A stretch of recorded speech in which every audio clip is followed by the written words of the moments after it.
is my explanation of my grading process this year.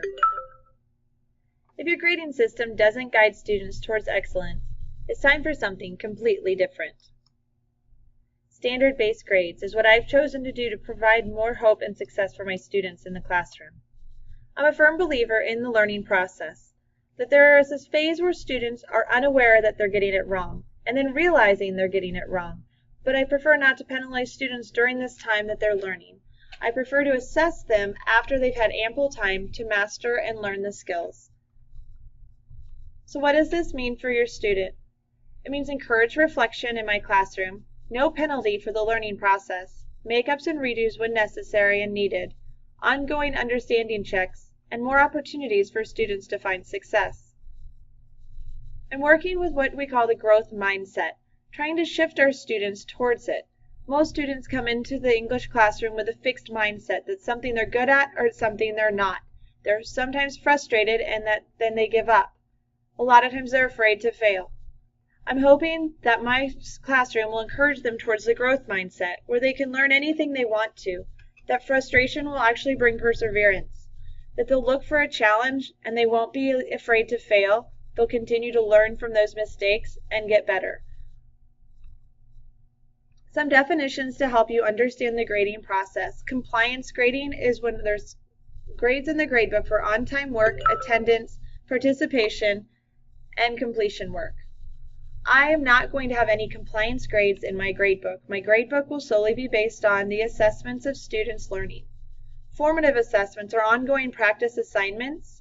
These will not be placed in the gradebook. These will be during the learning process.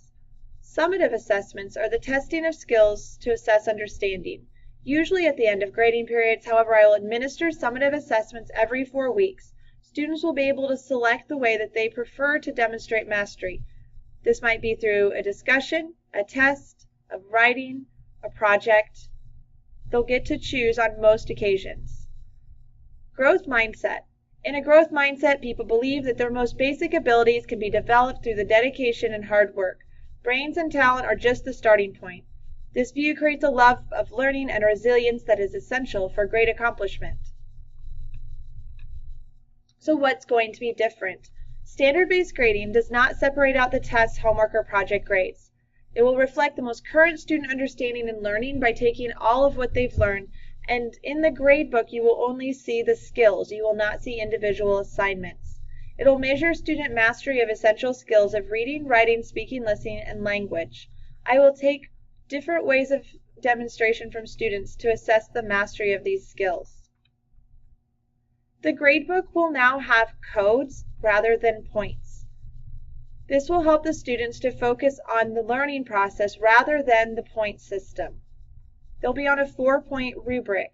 So the grade codes indicated here will be correlated with the rubric 0, 1, 2, 3, and 4.